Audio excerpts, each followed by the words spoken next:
যে তালাকপ্রাপ্ত মহিলারা বিয়ের প্রস্তাব পান না কারণ তাদের অতীত। আমার মন্তব্য কি, এটাই আমাদের সমাজ। আমাদের সমাজে ডিভোর্স একটা কলঙ্কের মতো। বর্তমানে আমরা জানি পশ্চিমা বিশ্বে ডিভোর্স খুবই কমন। ডিভোর্সটা এত কমন হওয়া উচিত না।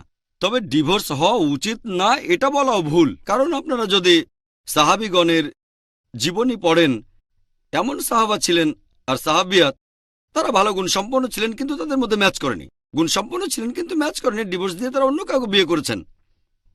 এটা কমন ছিল। পশ্চিমা বিশ্বের মতো এত কমন ছিল না, তবে এটা কলঙ্ক ছিল না। এখন আমাদের সমাজে এটা একটা কলঙ্ক। ও ডিভোর্স, আরেকজন তালাকপ্রাপ্তা মহিলার পক্ষে আবার বিয়ে করা, এটা একজন তালাকপ্রাপ্ত পুরুষের তুলনায় বেশ কঠিন। এটা আসলে আমাদের কালচার বোন। আপনি বললেন সে গুণবতী হলেও নতুন স্বামী পাবে না,